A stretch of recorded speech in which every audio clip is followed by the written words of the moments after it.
All right, guys, I'm really excited today because I get to announce a brand new partnership that I have with Titan Nutrition. They're one of the most trusted and respected supplement brands in the industry. You can find their products in supplement stores all across the country. They have a wide range of products from proteins to pre-workouts, vitamins, superfoods. All of their products are backed by the CGMP, which is the Greater Manufacturing Practices, and using FDA-monitored facilities with third-party testing. I've tried several of these products, and I can tell you right now, they are of the highest quality that I've ever had, specifically the protein. If you like a good whey protein powder, and you're trying to bulk up or you're just using it as a meal replacement, I'm telling you right now, guys, it is better than the big guys. We all know who they are. And it's better than going to your local GNC. I'm telling you right now, and it's more affordable. So head on over to titannutrition.net and check out some of their protein flavors like cinnamon roll, cherry bomb, berry, strawberry sorbet. I'm telling you guys. And here's another little perk to do so. If you use discount code WWE at checkout, you get 10% off your order and free shipping. So go over to titannutrition.net and use the discount code WWE. You can also click on the link that's in the show notes. Again, that is titannutrition.net and use code WWE. You will not be disappointed. This is WWE superstar Drew McIntyre, and you're listening to the WWE Podcast.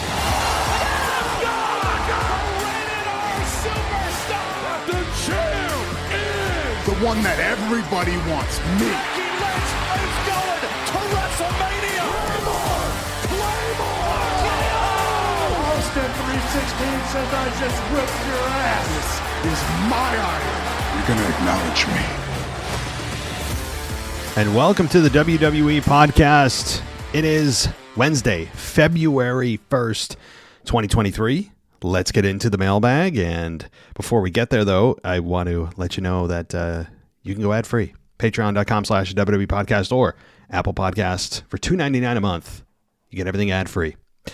Okay, let's jump into the mailbag. As always, patrons get priority placement in the show, and we got a lot of emails to get through, a lot of voicemails too. I haven't yet decided if this is going to be split into two shows. I know that you guys don't like it. I don't like doing it either, but there's so much volume of stuff to get through, and I don't want to leave anybody hanging. So let's see what happens.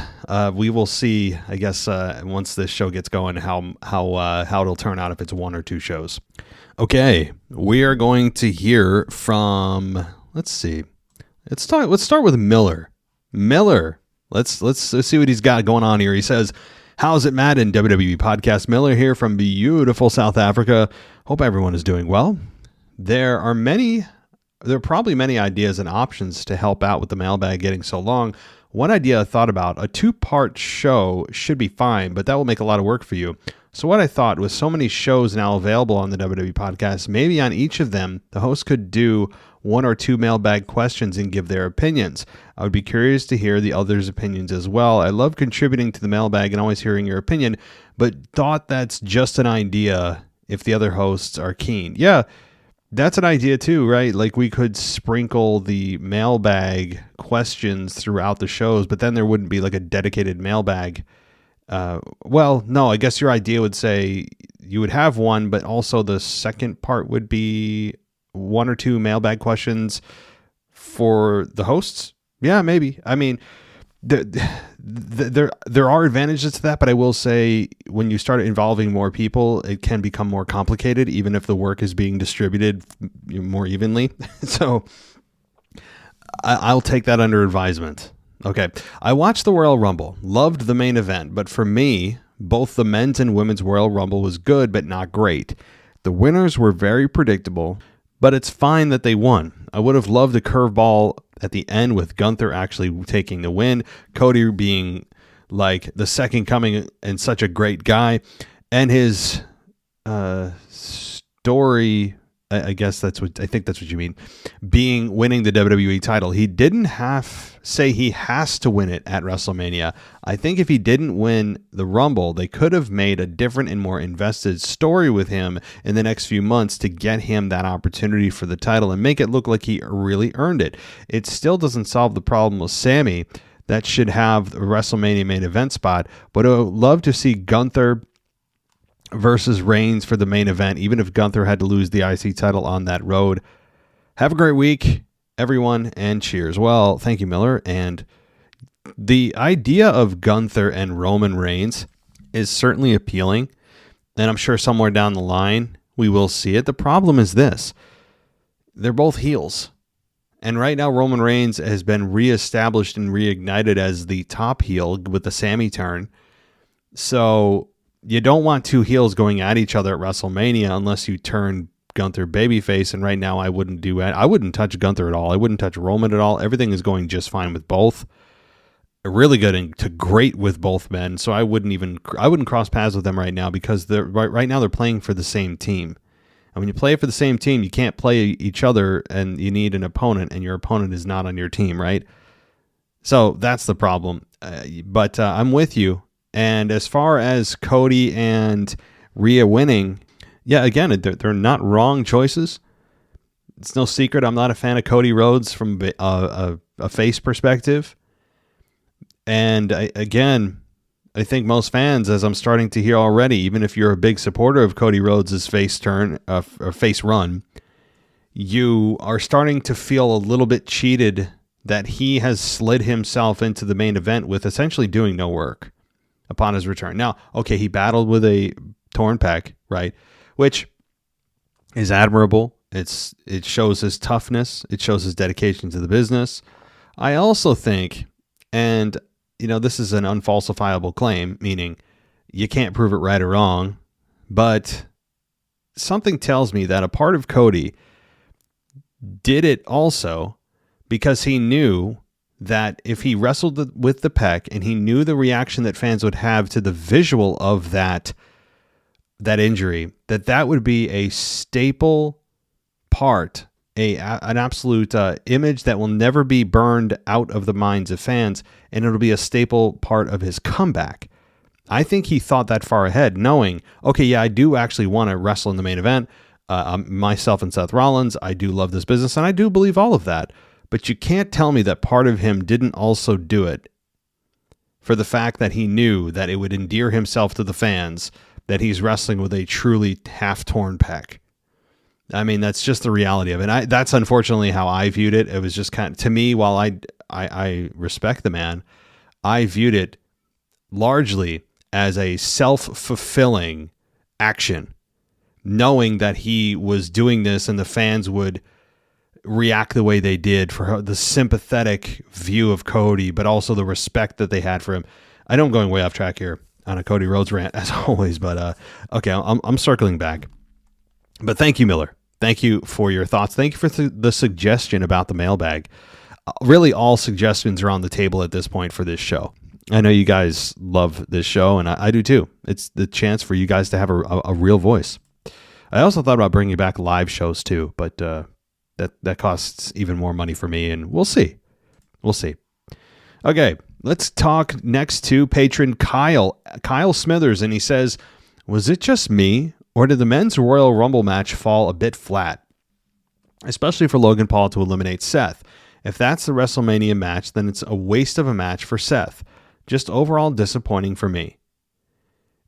There's more, but let me answer that. Yeah, that is clearly the direction they're going. No doubt about it. It's going to be Seth Rollins and Logan Paul at WrestleMania. That is the plan right now. No ifs, ands, or buts about it. And I said this last night on my Raw review, that even though I feel for Seth that he is once again in a non-championship match at WrestleMania, that the match is going to be really good. I mean, you and I don't like Logan Paul. A lot of fans don't like Logan Paul, but when he gets in the ring, he's good. And that's really the measuring stick right now.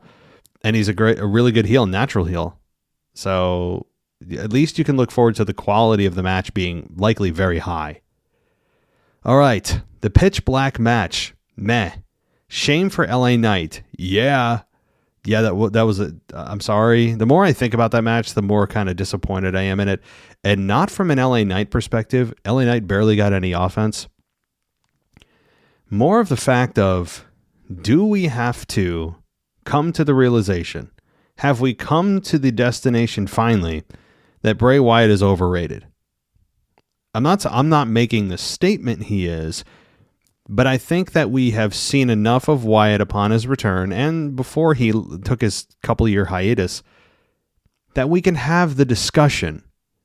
Is Bray Wyatt overrated? I mean, think about this. He came back. For months, he didn't wrestle. We got a very slow progression in storylines. He was always speaking in circles and riddles and mumbo jumbo as he does.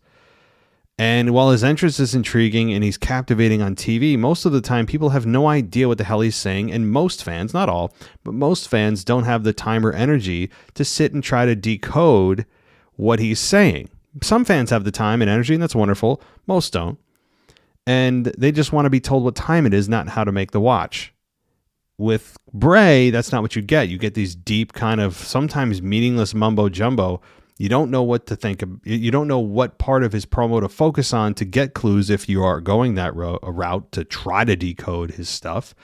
And then he has a match with LA Knight, who really carried this entire program. From my perspective, LA Knight was the standout star here. I mean, really overachieved. Was so good. So good. And for him to have a 6-7 minute match just to get beat very definitively by Bray, and then Uncle Howdy completely missed his jump and, missed it by like a good 5 feet. And then the fire went off for some reason. It just is unfortunately more Bray Wyatt mumbo jumbo. I know that he relies heavily on visuals and hocus pocus and always some kind of stipulation or some kind of little ingredient to his matches because he can't just have a normal match for whatever reason. I'm starting to, for me, again, I'm not speaking for the majority, for myself, I am starting to sour a little bit on the Bray Wyatt character.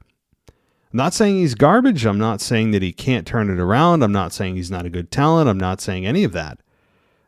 It's just that maybe he is overrated. Okay, let's continue. Women's Rumble.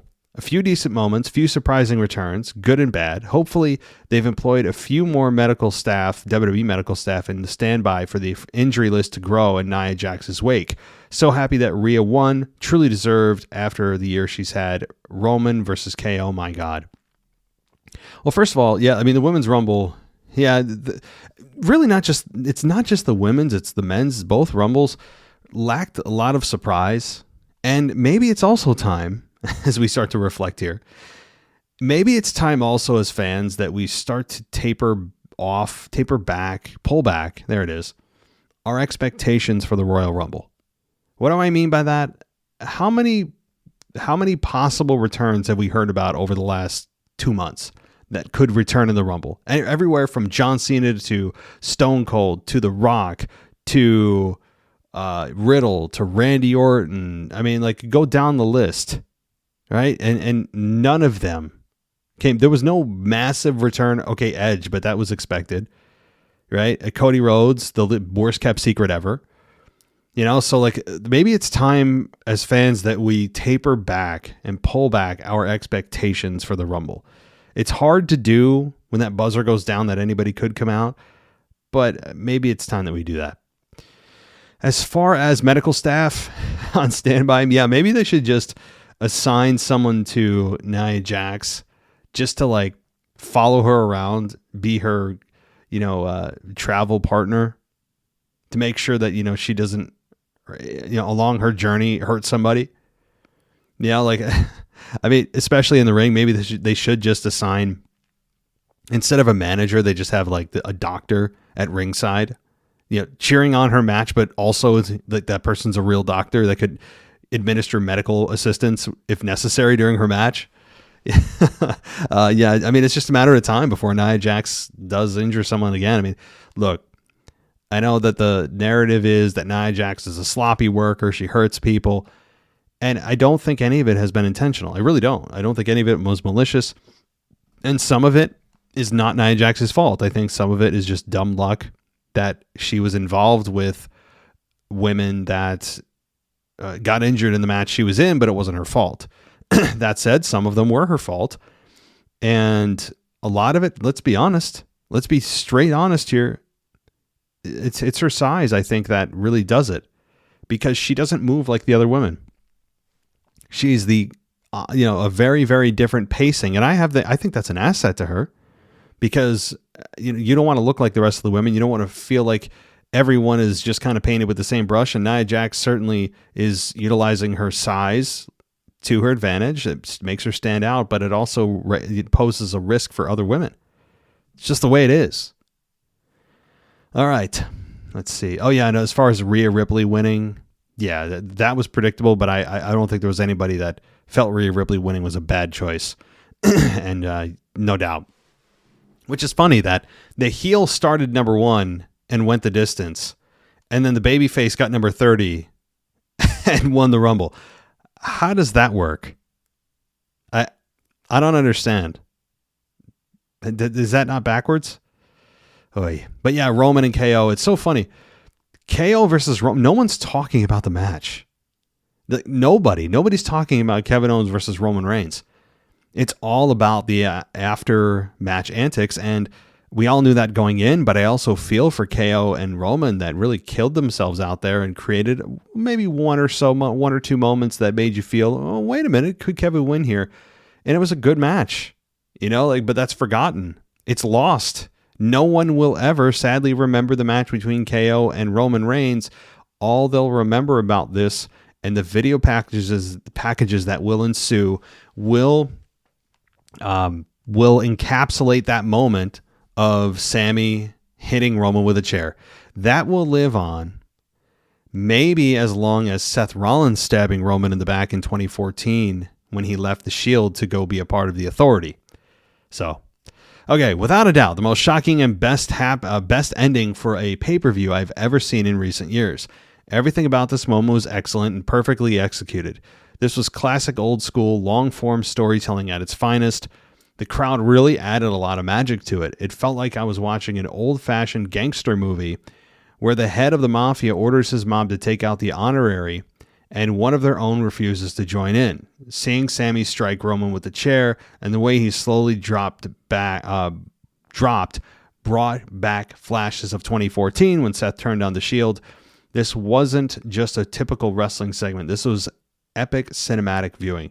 Yeah, there are times in wrestling in which it supersedes professional wrestling and it goes into movie mode. When you get into movie mode, it's special because it doesn't happen often in wrestling. In wrestling, there's certain dynamics, certain things that happen so much that it's just, you go, it's just wrestling.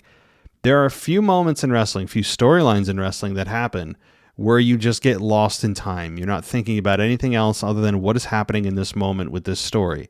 Very few. Some of us may never experience a storyline like this again. Okay, I'm not saying you're going to die, but my point is this is a storyline that may not be duplicated in terms of emotional investment for 10 years more, right? And it's just one of those special stories that they've done such a good job. Like you said, it is kind of movie-esque. It's great. Now, can it be this good forever? No. Things seem to even themselves out. And I think after Chamber, it's going to be interesting to see how the crowd reacts to, Sami Zayn not being in the main event of WrestleMania. And okay, he's facing the Usos with KO for the tag titles, which, in any other year you'd view as a success. But in this year, when you have this hot of a hand, I don't know, WWE they're going to have some work cut out for them here. And I'm very interested to see how that goes. All right, let's continue this on here with some more patrons. And up next, all right, Mr. DJ Kuzmo, let's get at it. And he says, "This is DJ Kuzmo back at it again. Your mailbag show after the after mailbag show from the Royal Rumble. Here we go. It's okay. It's going to be okay, everyone. That Charlotte Flair versus Rhea Ripley for the SmackDown Women's Championship is going to happen at this year's WrestleMania.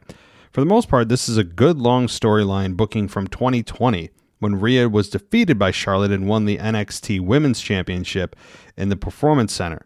full of empty seats. Yes, that same Charlotte Flair that won the Women's Rumble that same year and challenged Ripley for her NXT Women's Championship.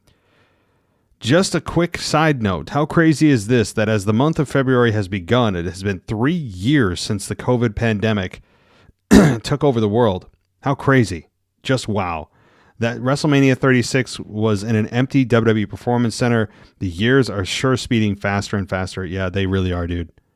I mean, it's so funny. As you age, even when you're younger, you hear from people that are older than you that time flies and it just goes faster as you get older. And it's so damn true.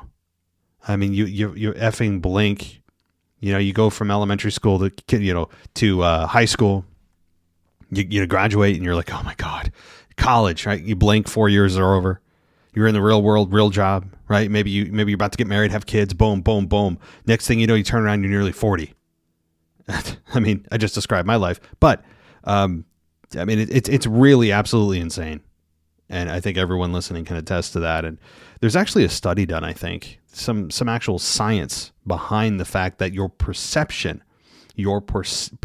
of time does indeed speed up as you get older. Now, obviously, actual time is not moving faster. It's your perception of time that moves faster. And I forget why, but there's studies done about this, which I actually don't even think time really exists. Time is just like a human construct, but that's a whole nother thing. I really don't believe time exists. Maybe I'll talk about that on After Dark or something. I really don't. I'm not getting into religion or anything. I'm just like scientific stuff, aliens, ghosts, that kind of stuff interests the heck out of me.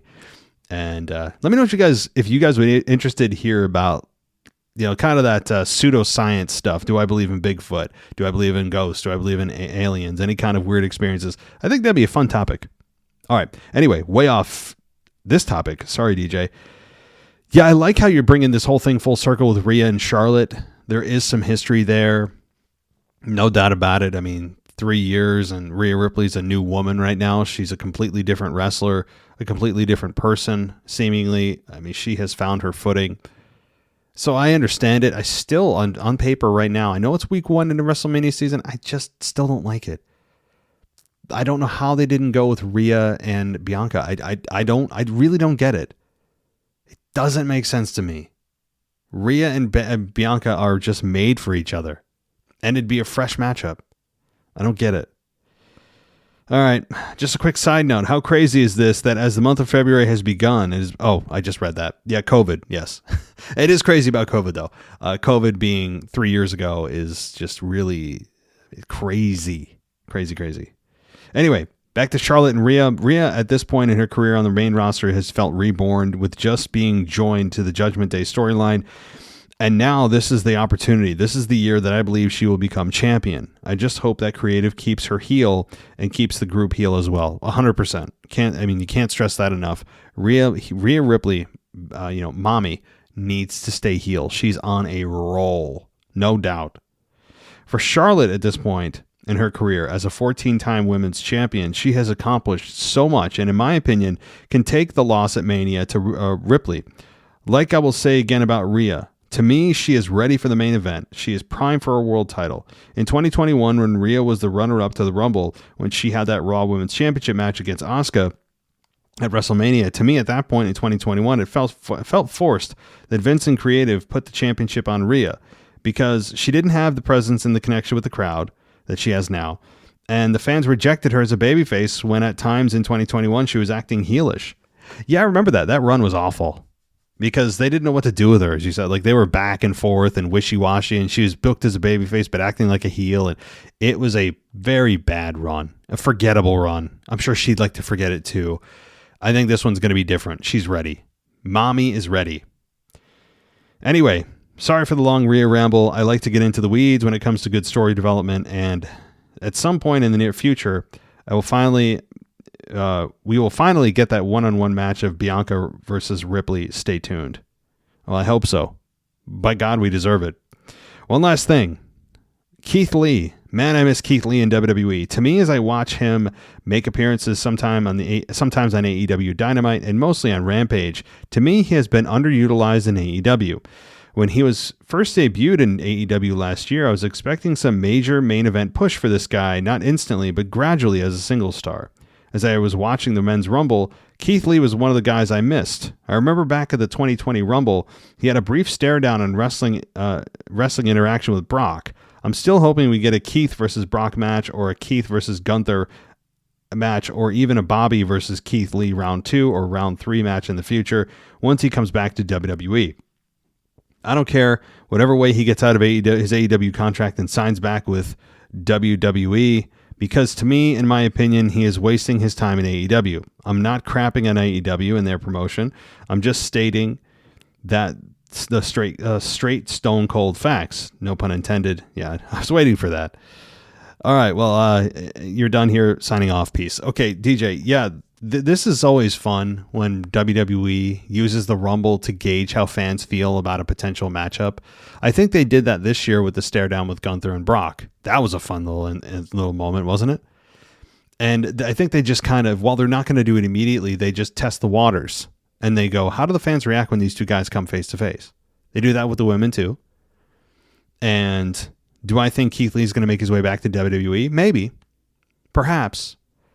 I think that what led to his dismissal was his health. A lot of it with his health. And he's a big dude. And if he's big to the point of it affecting his health, then that's also a liability on WWE's end too. It's not just about Keith. And plus I think Triple H is realizing that he's had several return signings that have not gone well, so I don't think he's eager to sign more talent that were released. But Keith Lee should be on the radar. I'd keep an eye on him. He's a really good talent. No doubt about it. All right. Thanks, DJ. And let's get to, where do we go next? Let's get to Levi. And Levi Graham says, "Hi, Matt. Hope all is well. I'm here to talk about the main event of WrestleMania. I think they should do a type of triple threat match like the WrestleMania match between Chris Benoit, Chris Jericho, and Kurt Angle. And if you don't remember what happened in this match, Chris Benoit got the first pin and won the Intercontinental Championship, and Chris Jericho got the second and won the European. So what if they had a triple threat with Cody Rhodes, Sami Zayn, and Roman, where Roman could get the first or second fall, and then Cody or Sami could get the other fall, so the world title could go to Raw, or Sami and Cody and Roman can still be Universal Champ and go to one of those 1,000 days." Okay, yeah, that's a unique idea, Levi. I actually really like this. I dropped my phone. I like this. I just think WWE won't. Why do I think they won't? Because while getting Sami in the main event, I believe is important this year, and it wasn't in the cards. He didn't win the Rumble, but if they don't put him in the main event, I think there could be some angry fans, some fans that are feeling slighted. And the problem, though, is that this would inherently make the fans have a choice. They would have to choose between wanting Cody or Sami to win. And if their goal is to create a babyface Cody Rhodes that is successful, you can't put Sami Zayn right next to him in that match, because guess what the fans are going to do? You can almost guarantee the fans will turn on Cody in favor of Sami. Sami is an organically beloved character, a story we've been invested in for many, many, many months.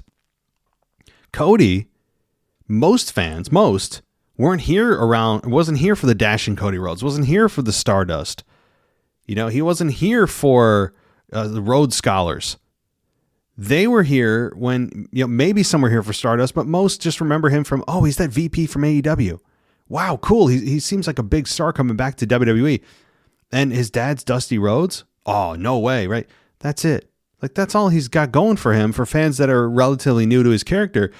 And he was shoehorned in at number 30 for the Rumble, was, put in the most privileged position in the match, wins, and now he's immediately in the main event for WrestleMania when Sami Zayn's been building for months and months and months and months, and the fans just love him. WWE would immediately turn Cody Rhodes heel by doing this. Unless that's their intention, they won't do it. because fans will, if they're forced to choose, if they even sniff that they have a choice here, and that's another key, if they even sniff that there's a choice to be made between Cody and Sammy, they will choose Sammy every day and twice on Sunday because of the aforementioned reasons. Even if the match doesn't happen and the fans feel like they're going for a non-main event direction for Sammy at WrestleMania, there could be some kind of forced fan interjection here like they did with Daniel Bryan. There could be. We'll have to see how things play out, though. All right. Let's see here. Thank you, Levi. I appreciate it very much. Let's get to the next email, and it is, let's see here. I want to make sure I got it right.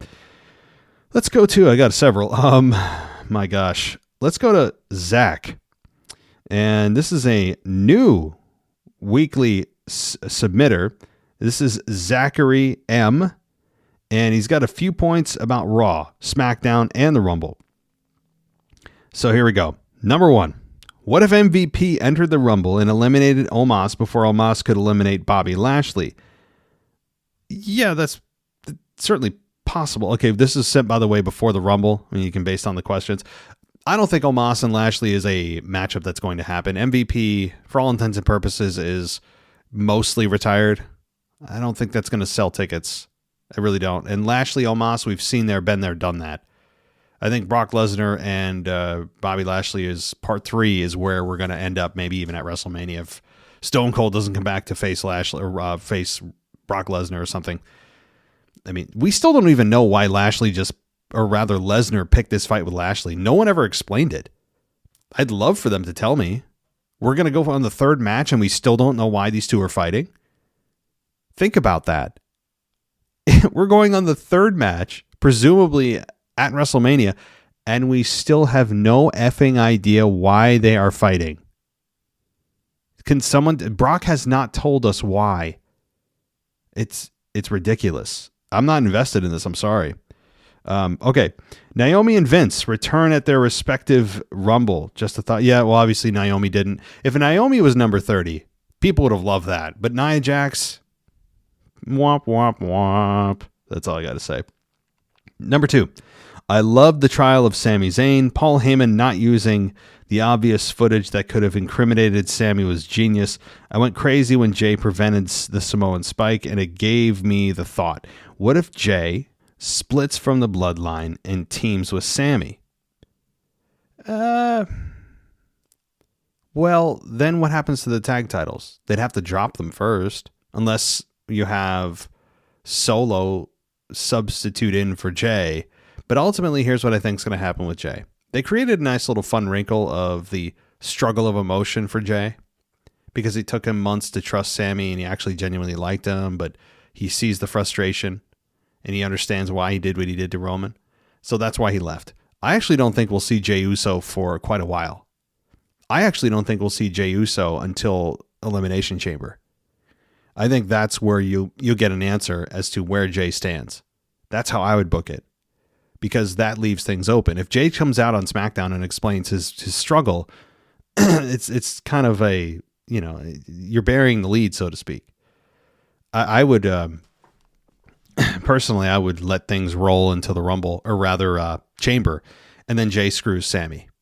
I ultimately think Jay will side with the Bloodline, leading to a tag team match with KO and the Usos at Mania, where KO and Sami will probably capture the belts. So that's my thinking.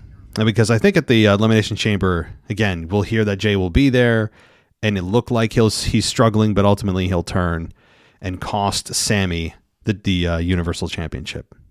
So, okay, let's see. Solo Sikoa needs to dethrone Gunther at Mania. That would be the greatest, most physical banger of a match.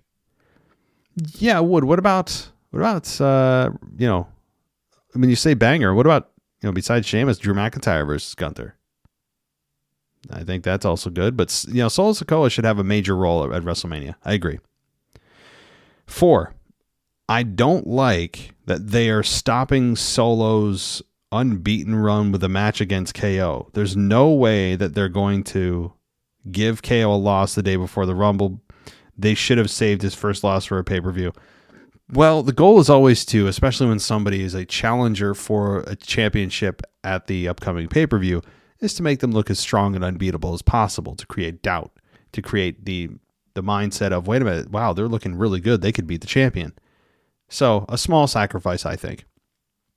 Number 5, and lastly, The Rock is probably not coming back for WrestleMania. Instead of having it be Reigns versus Cody like everyone expects, imagine Lashley versus Roman. If Bobby is in the Hurt Business by then, the rest of the Hurt Business could even the numbers game. And yeah, I think that was maybe the thought, to have a backup plan or some kind of interim program or post-Mania program to bring back the Hurt Business, because Bobby and Roman is certainly something to explore. I mean, I'm of the belief that no matter who faces Roman, I don't care if it's Stone Cold, The Rock, Cody Rhodes, Sami Zayn, I don't care if it's a fatal 5-way with all guys. I think Roman Reigns is coming out of WrestleMania as champion. And that means you have to set up post-Mania matches. You have to think that far ahead. And I think Bobby's a nice opponent. So no problem there. And let's see.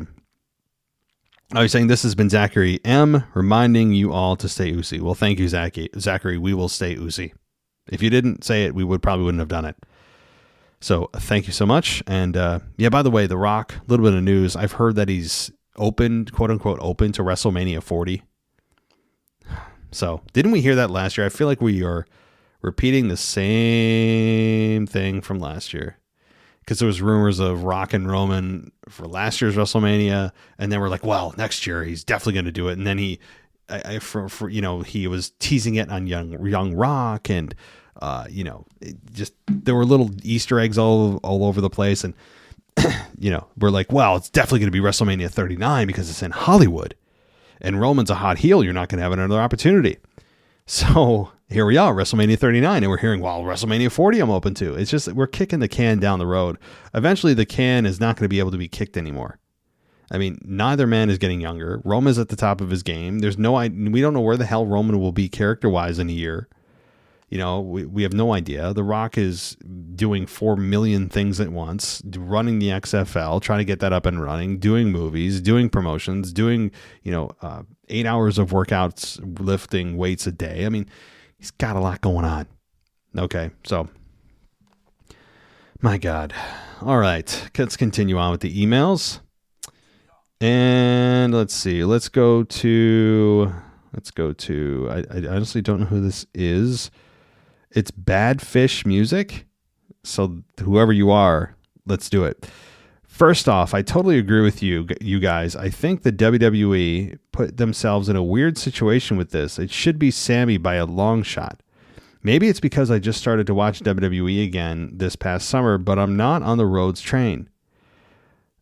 I respect him and I understand the thinking behind it, but I worry they're going to have him win at WrestleMania. It's almost like they're building him up like Shawn back in the 90s with the boyhood dream.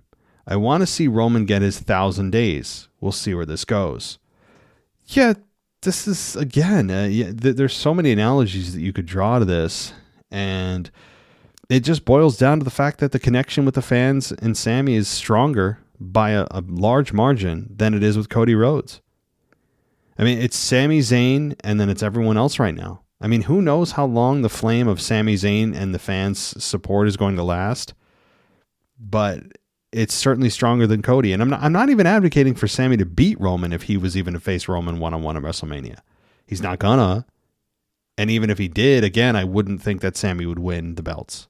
But they may look at this as kind of a quick payoff, hot burning flame, but it's going to go out quickly. And Cody's a more sustainable star that you could promote. Maybe that's the reasoning for this. One last thing. Wasn't there a rumor that Money in the Bank would be at WrestleMania this year? Could Sammy possibly win that and cash in at the end with a stipulation that wasn't for both belts? That way we can have Cody get his match, Sammy get his win, and Roman keep his streak. Food for thought. Yeah, that would be nice. I actually would like to have Money in the Bank at WrestleMania.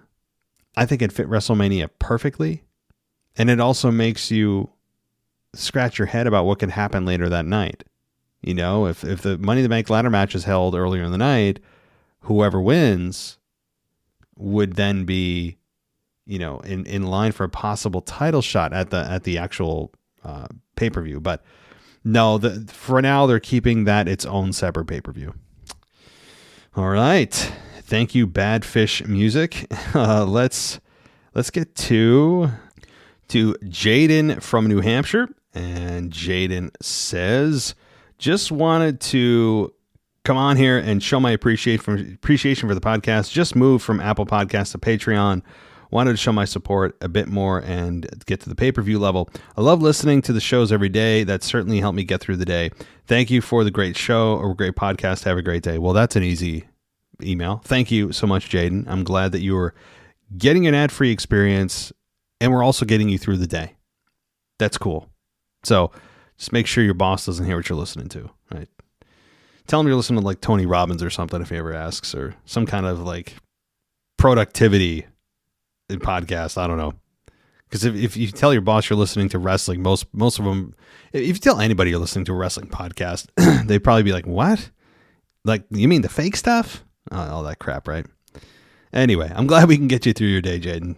Hope you're enjoying yourself. All right. And again, thank you for your support on Patreon. Okay. Let's get to Izzy from the UK. Izzy writes in and says, loving the podcast, love hearing different viewpoints and predictions. Very interesting. I'm now a loyal listener. Well, thank you. Just on the back of Raw 30 review, when you were discussing people booing Hulk Hogan, we definitely heard boos, but it happened just after his mic cut out. We assumed the boos were because of the sound issues rather than Hogan being booed himself. Just after, someone brought out a new mic to him, so it makes the most sense. Anyway, keep being brutally honest. Love your rants and discussions, even though I don't always agree with all of your viewpoints. Love hearing it nonetheless. Good to hear different viewpoints from true fans. Well, thank you, Izzy. And yeah, like I've always said, I'm not somebody that has super thin skin and needs the validation of everyone to agree with me. I'm just one voice. I just happen to have a platform to do it, and anyone can start their own podcast and have their own views, and you're going to have listeners yourself that you don't agree with them and they don't agree with you. But it's about just respecting each other's views, and that's all. I mean, you could apply that philosophy and that approach to a lot of things in life, and that's what's cool. If my rants, you're sitting there going, what is he? Is he stupid? I don't agree with anything, but you still are engaged, then cool. Right? Like, I don't expect anyone to agree with me on everything. That would be a preposterous claim. And if I needed that, I'd be probably in tears most of my shows, right? Because there's so many of you that don't agree with me, and you tell me, you message me stuff that doesn't make it on the air. So thank you, Izzy. Thank you. I'm glad you don't agree with me. I don't want you to. On some stuff, though, it is nice to say that you agree with me on some things. But all right. Where are we at here? I think we only have a couple more famous last words. Let's get to... Oh, well, Izzy, you have another email. I didn't see this here. Let's see. So you're listening from Leeds, England. Okay, well, very cool. I just finished listening to the Weekend Review, and you guys are 100% spot on. This mediocre guy comes out at number 30, kicks Gunther, who had been in the match since the very beginning, in the nuts, then wins the Rumble after not putting any work in, and I'm supposed to cheer him? Are you freaking kidding? If it's not the actions of a heel, I don't know what is. Watching Raw as well this week, I had to fast forward most of the beginning. I couldn't stand to listen to any more arrogant, self-pitying, sentimental Cody Rhodes promos. He actually used the words, I outlasted 29 other men. No, you didn't. Couldn't help but laugh at that. So yeah, I'm glad to hear you guys echoing my opinions instead of blindly following like so many fans seem to be doing. I'm going to WrestleMania, and unless Cody does something amazing to change my mind between now and then, I'll be booing him all the way. Anyway, rant over. Thanks for speaking the truth. Well, there you go, Izzy. Right? I mean, so you do agree with me on at least this, and that's fun. Yeah, look, Cody Rhodes is everything that I just said here. I mean, I just don't understand the babyface appeal. I don't get it. I don't. And I understand the approach they're taking. It's the smartest approach they can take to try to get the fans to support him. But they're on an uphill battle because Sami Zayn is so hot, and that's who the fans want this year, not Cody. Again, I think fans are just enamored with the return, and he was a star in AEW, and he was originally here, and he's back now, and he wears suits, and he puts on good matches, and all these things. And Cody Rhodes is good on the mic, and he's really good in the ring. I'm not ever going to deny that. I just think he's miscast. That's all. Cody as a heel, to me, is much more successful. Maybe I'll be proven right. Maybe I'll be proven wrong. Time will tell. I think eventually Cody will turn heel. Hell, maybe what about a Cody Rhodes heel turn at WrestleMania? That'd be fun. I don't think it'll happen, but something to chew on. But that said, yeah, like anytime anyone says, and it's not just Cody who is guilty of that, when they say I beat or I outlasted 29 other men, 29 other women. Unless you started number one, no, you didn't. Or even number two, because number two is essentially the same thing as number one. No, you didn't. You didn't. And especially somebody coming in at number 30 and saying that. What are you talking about, Cody? You outlasted 29 other men. What were you in the same match I watched? Is this an alternate universe match? Yeah, that's just so it's insulting to the intelligence of fans. That's all it is. And it's all something that we're all just supposed to say, yeah, wait. So there were 29 other people. He did technically beat them. No, he didn't. No, he didn't. How many eliminations did Cody Rhodes have in that match? Small handful. He came in at the most privileged spot in the Rumble and then steals the match that Sami Zayn should be in. Eventually fans are going to catch up to this. And I think when they realize that Sami's not going to be in the main event, there could be a reaction, and I'm here for it. So they've got a lot of groundwork right now to lay to have the fans not revolt against Cody. I could see a scenario, and by the way, thank you, Izzy, for the email, and thank you for booing Cody Rhodes at WrestleMania ahead of time. I'm giving you a 60-day pat on the back and a handshake and an honorary US member of the WWE podcast team badge for that. Maybe I'll make one. Maybe I'll just make a sticker of that. But the problem is, again, I could see the fans at Mania turning on him. Even though Roman's been champion since 1946, I could see the fans still turning on Cody, realizing this should be Sami Zayn's spot, and they will have happily Roman as champion to get to that scenario where Sami beats Roman. So, all right. Thank you so much, Izzy. I appreciate it. All right, let's get to the next email here. And where are we at? I think this is one more. This is from Sam D. And I don't know if it's a he or she, so let's move on. I don't know. We'll just say Sam. What do you think of this? Sami and Kevin beat the Usos at Mania. Then at SummerSlam, Sami goes on to beat Roman. I thought about this, and I'm glad you brought that up, Sam, because that is actually the scenario that I have pitched, or at least not the exact scenario, but the timing that I've pitched, for Roman to drop the belts, or belt, depending on how things are at that time, is next SummerSlam. I think that's the next real time we could see a real chance that Roman Reigns could be dropping the belt, is at SummerSlam. Because, as I've said, you have the 1,000 days right around the corner. By the time he gets to Mania, it'll be 900 plus days. You don't think they're going to want to get to 1,000? Imagine the celebration. And here's the thing, too. What about The Rock versus Roman Reigns at SummerSlam? It's possible. What if they have a 1,000-day celebration? They're promoting it weeks and weeks ahead of time. This happens in late May. So the timing of this is right around Memorial Day here in the United States.